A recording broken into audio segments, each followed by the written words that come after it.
Hello everyone. चलिए start करते हैं आज के रिवीजन सेशन को। और आज हम कवर करने जा रहे हैं चैप्टर नंबर 8 जिसका नाम है स्पेशलाइज्ड एरिया, जिसमें तीन स्टैंडर्ड्स कवर होते हैं। 800 सीरीज के तीन स्टैंडर्ड 800, 805 एंड 810। तो उसी सीरीज का सबसे पहला standard SA 800 exam point of view से एक बहुत ही इंपॉर्टेंट चैप्टर है। तीन स्टैंडर्ड हैं सिर्फ, और जिसमें से आप एक डिस्क्रिप्टिव क्वेश्चन एंड एक या दो MCQs एक्सपेक्ट कर सकते हैं। SA 800 ये बात करता है स्पेशल कंसीडरेशन की। इस वर्ड पर फोकस रखिएगा अपना, special consideration. while carrying out audit of financial statements that are prepared in accordance with the special purpose framework. That means जो financial statements special purpose framework पर बनाई गई हैं। स्पेशल पर्पस फ्रेमवर्क क्या है? वो फ्रेमवर्क जो in the context of requirements of a specific users financial statements की प्रिपरेशन की रिक्वायरमेंट्स बताता है। सो स्पेशल पर्पस फ्रेमवर्क के ऊपर जिन फाइनेंशियल स्टेटमेंट्स को बनाया गया है, so as to meet the information need of a specific user, उन फाइनेंशियल स्टेटमेंट की ऑडिट को करते वक्त आपको कौन कौन से स्पेशल कंसीडरेशंस का ध्यान रखना है। इसका मतलब while carrying out the audit, जो जनरल कंसीडरेशंस हैं वो सारे के सारे कौन से हैं? SA 100 से लेकर 700 सीरीज के बीच में जितने भी स्टैंडर्ड्स हैं उन्हीं के जनरल कंसीडरेशंस अप्लाई होते हैं। तो क्या इसका मतलब यह हुआ कि SA 200 हमें सिर्फ एक एडिशनल रिक्वायरमेंट्स बताता है? जी हां, जिन्हें आप एडिशनल या स्पेशल कंसीडरेशन का नाम देते हैं। सो ऑडिट को करते वक्त जो हमारे अदर SA हैं वो अप्लाई होंगे। SA 800 is providing us the special considerations only while carrying out audit of financial statement। और फाइनेंशियल स्टेटमेंट में इस बात का ध्यान रखिएगा, complete set means balance sheet, P&L, cash flow statement and explanatory notes, या एक सिंगल फाइनेंशियल स्टेटमेंट। तो SA 800 is written in the context of complete set of the financial statement। जब हम एक सिंगल फाइनेंशियल स्टेटमेंट या एक specific element की बात करते हैं तो उसके लिए हम SA 805 को कंसीडर करते हैं। तो SA 800 is written in the context of the complete set of the financial statement that are prepared in accordance with the special purpose framework, and SA 800 it does not override the requirement of other SA। That means जब हम इस SA 800 को study करते हैं तो आपको ध्यान होगा हम प्लानिंग के लिए SA 300 अप्लाई करेंगे, हम टर्म्स के लिए 210 अप्लाई करेंगे, रिपोर्टिंग के लिए 700 अप्लाई करेंगे। स्टैंडर्ड्स वही अप्लाई होंगे। 800 उनके एप्लीकेशन के रेफरेंस में स्पेशल कंसीडरेशंस की बात करता है। स्पेशल पर्पस फ्रेमवर्क क्या है? वो फ्रेमवर्क जो डिजाइन किया गया है so as to meet the financial information need of the specific user. Example, when for providing the information to the creditor or at the request of the creditor, the financial statements are prepared following the cash basis of accounting। So if financials are prepared using the cash basis of accounting instead of mercantile or accrual basis of accounting, we will say that these financial statements are based on special purpose framework so as to meet the financial information requirements of the creditors। Or it may be financial reporting provisions that are been established by a regulator so as to meet the requirements of that regulator। That may be, for example, SEBI requirement raise कर सकती है in case of listed entity. IRDA requirements raise कर सकता है in relation to insurance companies. RBI requirements raise कर सकता है in relation to banking companies. तो सिमिलरली कोई भी रेगुलेटर यदि अपने फाइनेंशियल रिपोर्टिंग रिक्वायरमेंट्स बताता है जिसकी अकॉर्डिंग उस रेगुलेटर की कुछ रिक्वायरमेंट्स को पूरा करने के लिए फाइनेंशियल्स को आपको उस रेगुलेटर की रिक्वायरमेंट्स पर बनाना पड़ रहा है और उनकी ऑडिट करते वक्त SA 800 अप्लाई होगा along with other standards. Financial reporting provisions of a contract like loan agreement और अ प्रोजेक्ट ग्रांट। सो एक क्वेश्चन तो बहुत बेसिक ये बनता है, what is the special purpose framework, explain with example. तो स्पेशल पर्पस फ्रेमवर्क क्या है? Financial reporting framework that is designed to meet the financial information need of the specific users and its examples include cash basis of accounting and cash flow information that an entity may be requested to prepare for the creditor. Number 2, financial reporting provisions established by a regulator. And number 3, financial reporting provisions of a contract. Now, अब इस standard के अंदर जो special considerations है वो 3 particular matter के relation में है। Number 1, consideration when accepting the engagement. Number 2, considerations when planning and performing the audit engagement.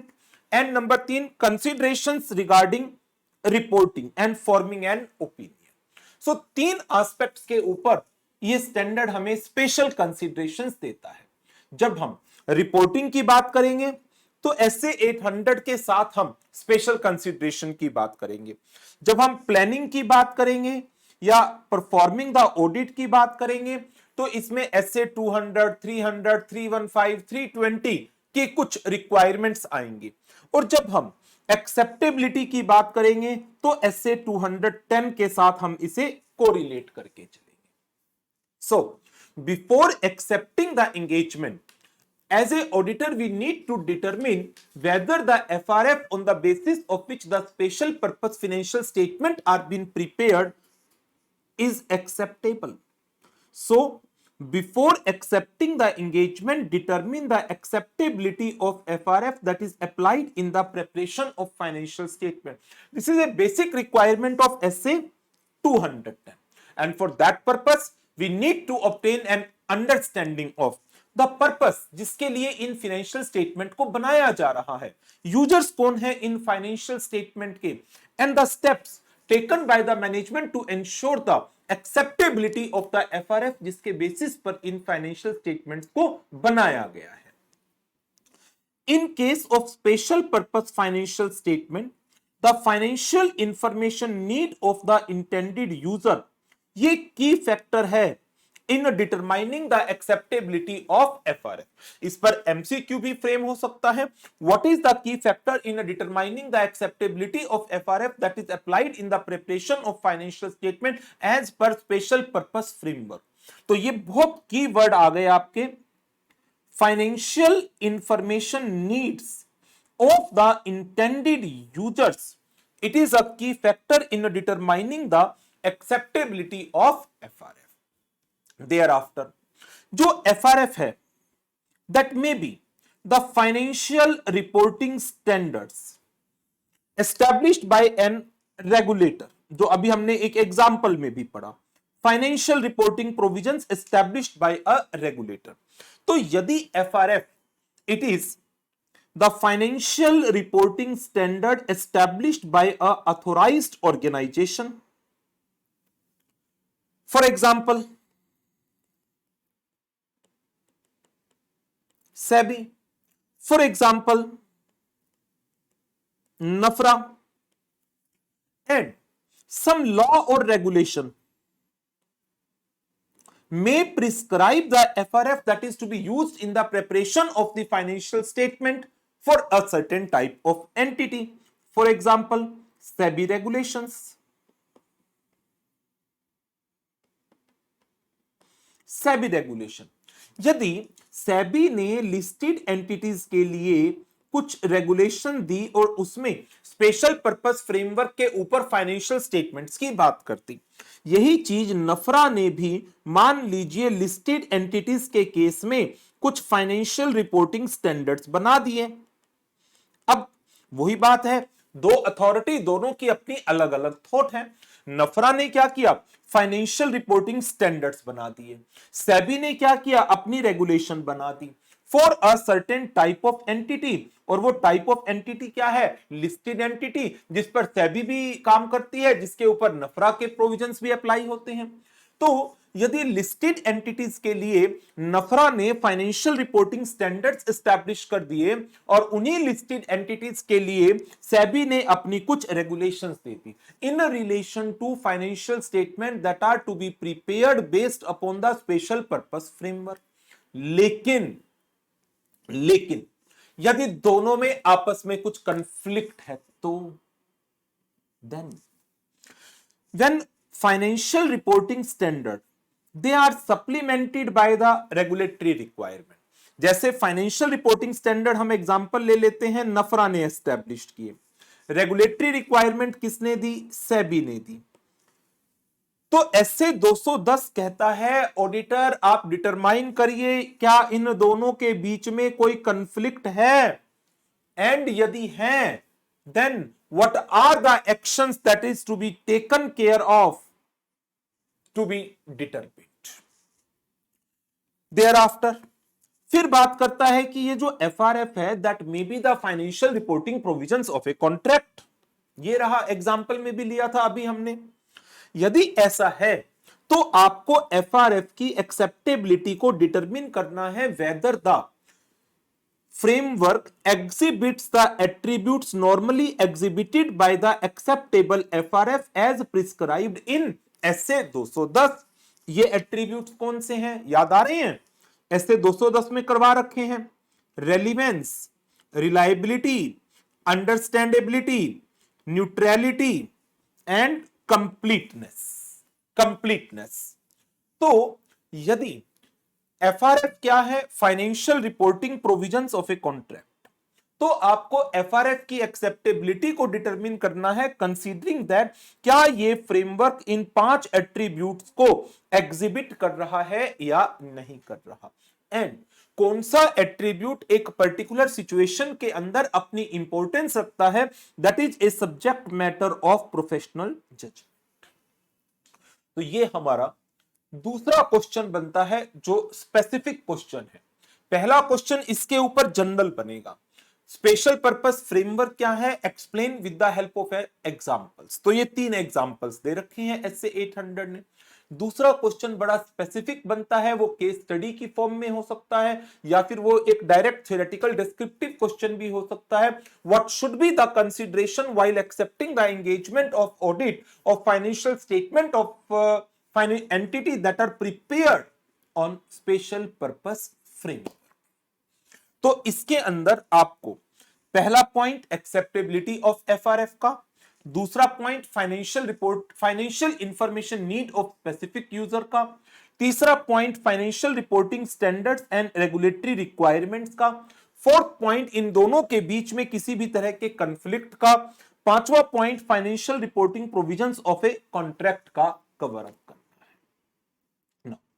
आगे बढ़ते हैं, दूसरा कंसीडरेशन क्या है, दूसरा कंसीडरेशन है प्लानिंग एंड परफॉर्मिंग, कि जब आप ऑडिट प्लान कर रहे हैं या while you are performing the audit तो आपके स्पेशल कंसीडरेशंस क्या क्या होंगे। यहां पर एक चीज है जो एसए 200 की आपको ध्यान रखनी होती है। एसए 200 कहता है कि आपको सारे स्टैंडर्ड्स अप्लाई करने हैं जो एक पर्टिकुलर ऑडिट एंगेजमेंट में अप्लाई हो सकते हैं। एसए 200 का नाम क्या है, overall objectives of the independent auditor and conduct of an audit in accordance with the standards on auditing. Conduct of an audit in accordance with the standard on auditing means you are required to carry out the audit in accordance with the standard on auditing that are applied in a particular engagement। तो आपको standards को apply करना है जो एक particular situation में apply होते हैं। देयरआफ्टर कई बार क्या होता है, पूरा एसए अप्लाई नहीं हो रहा होता, रादर उसकी कुछ रिक्वायरमेंट्स अप्लाई हो रही होती हैं, तो आपको उन रिक्वायरमेंट्स को अप्लाई करना है। तो while considering the application of a standard और while considering the application of requirements of a standard, we need to give due considerations. Due consideration or you can say special consideration जो 800 ने आपको बताई। Determine, क्या S A को apply करते वक्त कोई भी एसए अप्लाई करना है 300, 315, 320, 500, 520, 540, 570, 600, 610, 620, जो भी, whether it requires the special consideration. While determining the application of SA, auditor is required to consider the requirement of SA 200 on applicability of SA. SA 200 क्या कहता है? Auditor, you need to comply with the relevant ethical requirement and all the standards on auditing relevant to the audit. लेकिन यदि कई बार कोई पूरा standard apply नहीं हो रहा होता, तो उस सिचुएशन में what you need to do, you need to apply the relevant requirement. Relevant requirement जैसे ऐसे 700 की बात करूं मैं, 700 की बात करते हैं तो आप अनमोडिफाइड ओपिनियन दे रहे हैं, ठीक है, स्टैंडर्ड अप्लाई हो गया। 705 की बात कर रहे हैं, आप एक अनमोडिफाइड, आप मोडिफाइड ओपिनियन दे रहे हैं। 700 में अनमोडिफाइड, 705 में मोडिफाइड। मोडिफाइड में आप क्वालिफाइड दे रहे हो तो एडवर्स की रिक्वायरमेंट थोड़ी अप्लाई होगी। इसी तरह से इनिशियल ऑडिट एंगेजमेंट है, 510 अप्लाई होगा, अदरवाइज नहीं अप्लाई होगा। 501 में सेगमेंट इंफॉर्मेशन की बात हो रही है तो वो रिक्वायरमेंट अप्लाई होंगी, नहीं तो नहीं होंगी। तो आपको देखना है कौन से स्टैंडर्ड अप्लाई होते हैं। जैसे 510 अप्लाई नहीं होगा यदि इनिशियल ऑडिट का केस नहीं है, तो इनिशियल ऑडिट का केस है 510 अप्लाई होगा। Auditor is required to comply with each requirement of an essay unless entire essay is not relevant. जैसे एग्जाम्पल लेता हूं मैं, एसए 501 में 3 बातें आती हैं, inventory, litigation and claims, segment information. But मान लीजिए एक एंटिटी पर सेगमेंट इंफॉर्मेशन अप्लाई नहीं होता, तो सेगमेंट इंफॉर्मेशन है ही नहीं, तो आपको पूरा एसए अप्लाई नहीं करना, रादर एसए की requirement in relation to inventory and litigation and claims apply करनी है। Application of some requirements of SA require special consideration by the auditor. जैसे एक बड़ा बेस्ट एग्जांपल दिया गया 320 का। जब हम मटेरियलिटी डिटरमिन करते हैं तो हम मटेरियलिटी डिटरमिन करते हैं considering the common financial information needs of the users. लेकिन क्योंकि हमारा एसए 800 बात करता है स्पेशल पर्पस फ्रेमवर्क की, जो एक स्पेसिफिक यूजर के रेफरेंस में है, और की factor in determining the acceptability of FRF क्या है, financial information need of the intended user.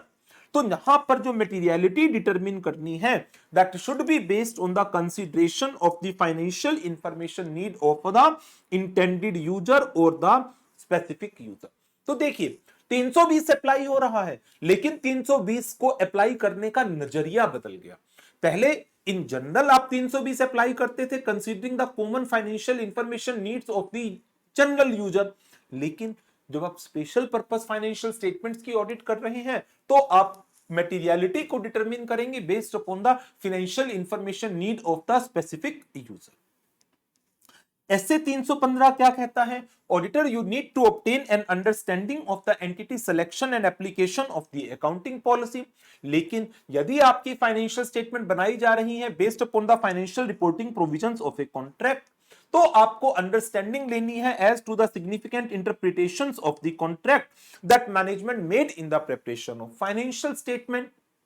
तो एसए 320 को किस तरीके से 800 ने स्पेशल कंसीडरेशन में डाला कि 315 कहता है, तो सॉरी पहले 320 की बात आई और फिर 315 की बात आई। 320 ने कह दिया स्पेसिफिक यूजर की रिक्वायरमेंट को देखो, 315 ने क्या कहा, सिग्निफिकेंट इंटरप्रिटेशन ऑफ कॉन्ट्रैक्ट को कंसीडर करिए यदि आपका एफआरएफ क्या है, financial reporting provisions of a contract. in case of special purpose financial statement that are prepared in accordance with the requirements of the contract, management में agree on a threshold, जिसके नीचे यदि कोई भी मिस स्टेटमेंट है हम correct नहीं करेंगे। तो कॉन्ट्रैक्ट के अंदर मटेरियलिटी का थ्रेशोल्ड ऑलरेडी प्रिस्क्राइब हो गया, तो क्या इसके बाद 320 अप्लाई नहीं होगा? बिल्कुल क्लियर किया गया है, 320 अभी भी अप्लाई होगा।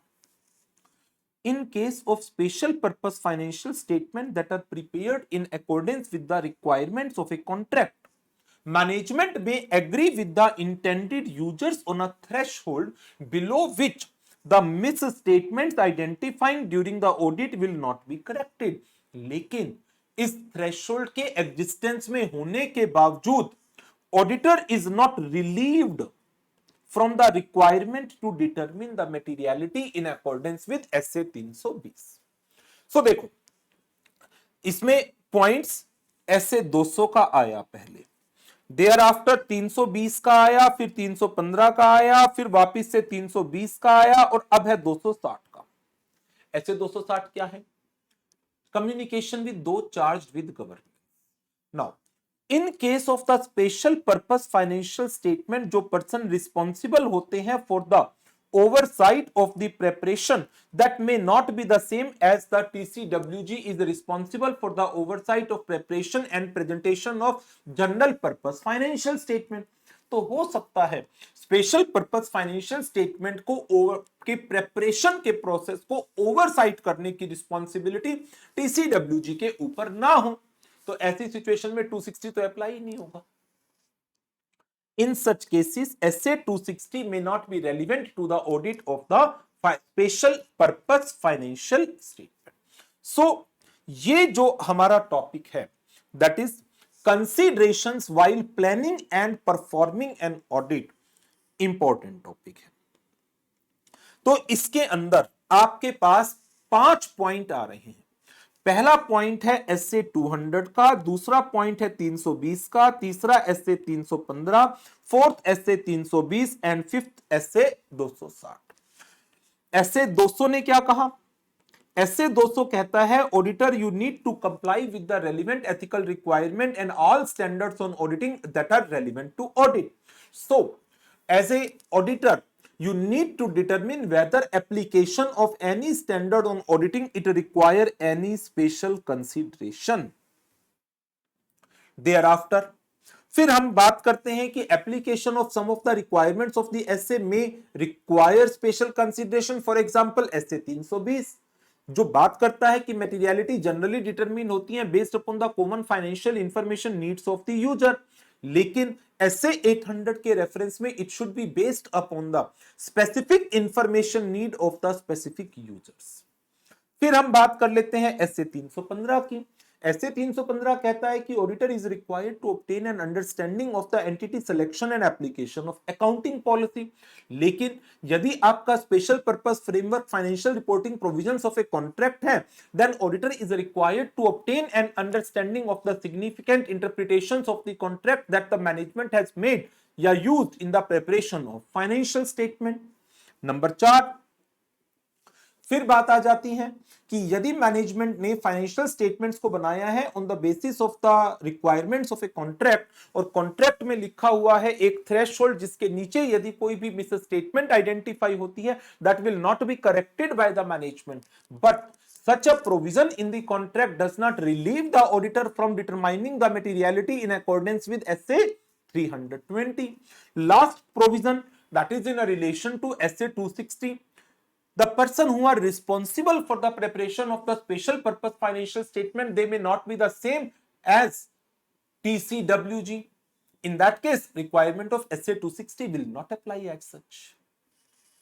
now moving to third consideration, that is forming an opinion and a reporting consideration, we need to apply the requirements of SA 700।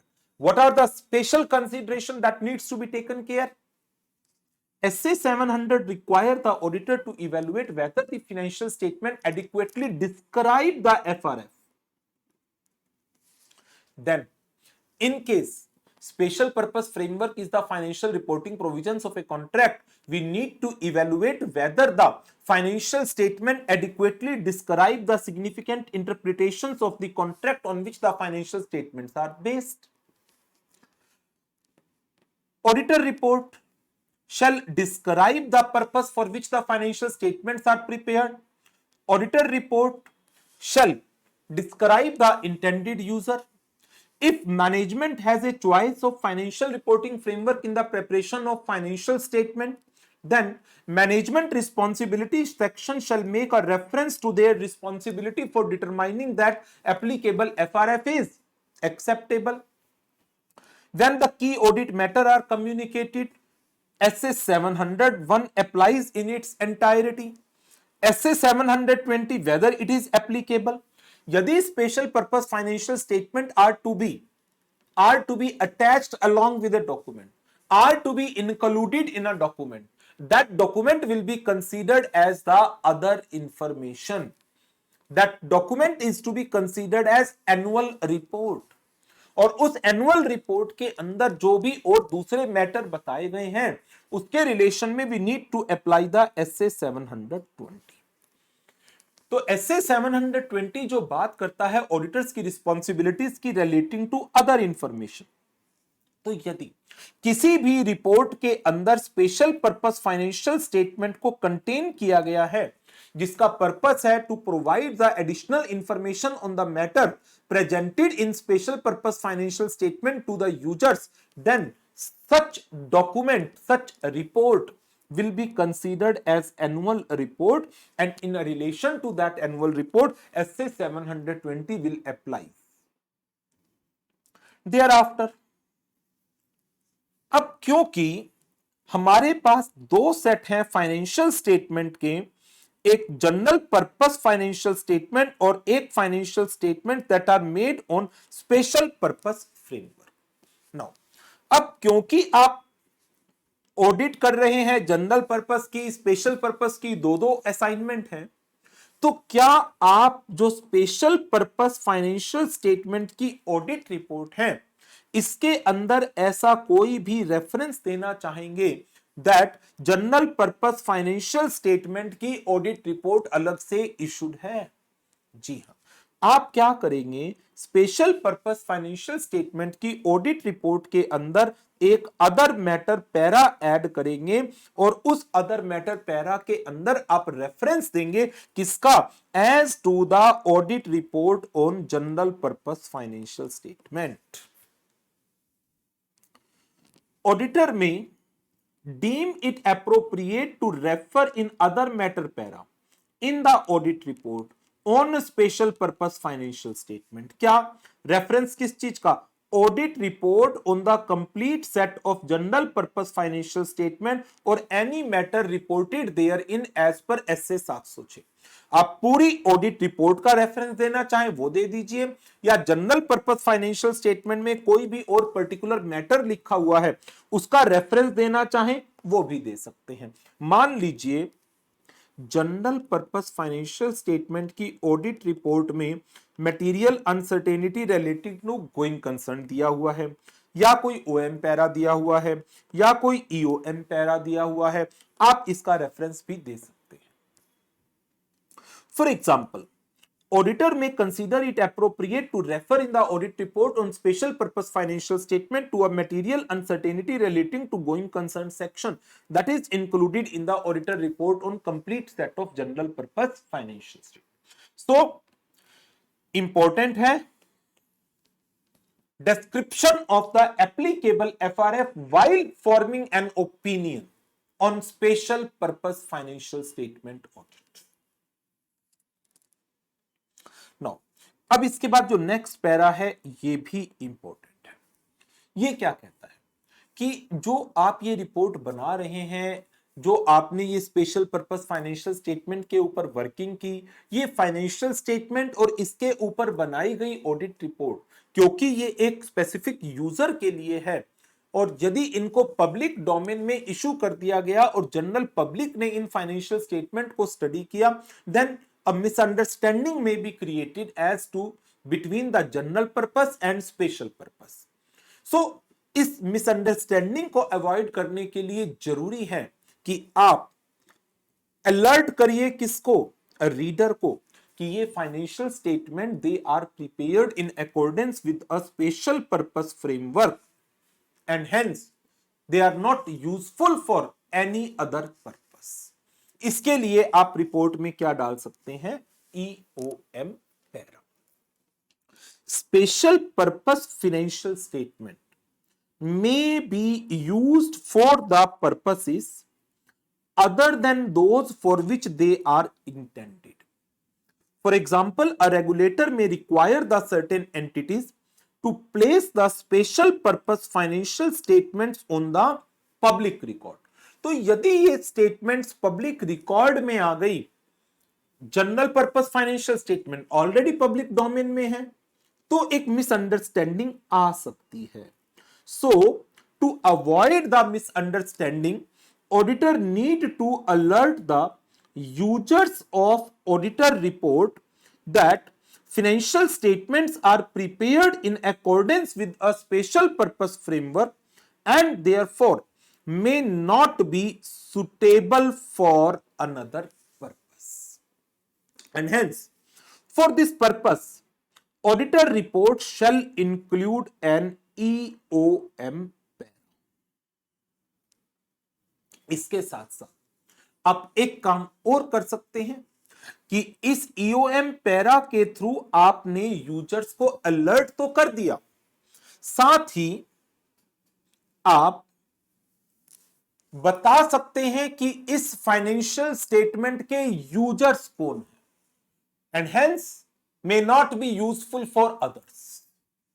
In addition to alert, auditor may consider it appropriate to indicate that auditor report is intended solely for the specific user.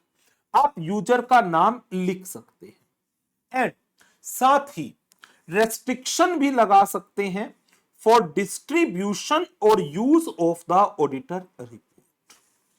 तो जो आपका ये EOM para था जिसके through आपने users को alert किया था that this financial statement may not be useful for any purpose other than the purpose, जो किसका था, स्पेसिफिक यूजर का था।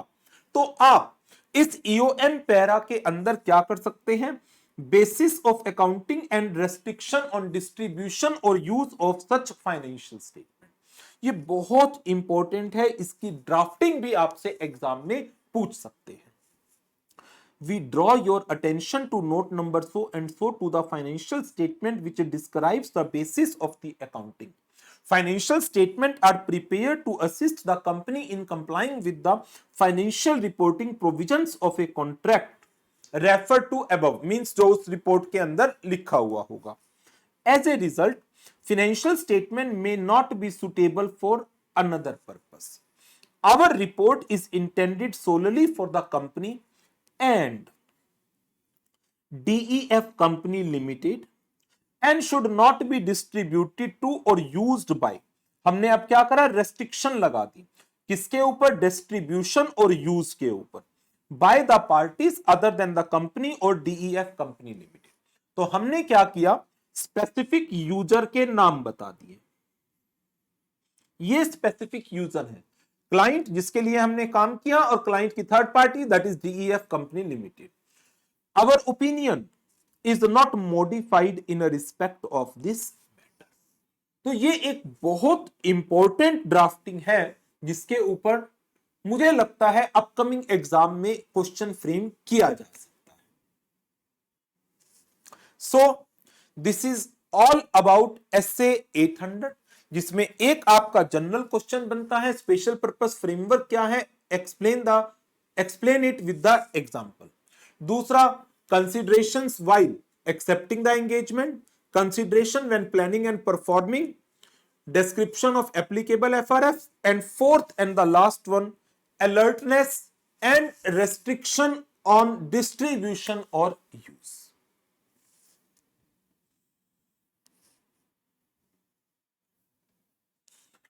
राइट तो इसके साथ हमारा SA 800 कंप्लीट होता है। अब आपको क्या काम करना है, नेक्स्ट स्टैंडर्ड्स पर जाने से पहले जो इसकी रिक्वायर्ड लर्निंग है, लर्निंग उसे करिए। देयर आफ्टर जो इसके डिस्क्रिप्टिव क्वेश्चंस हैं उसकी practice from the question bank, right. तो इस सेशन को यहीं पर ओवर करेंगे और नेक्स्ट सेशन में कंटिन्यू करेंगे विद द नेक्स्ट स्टैंडर्ड 805 के साथ।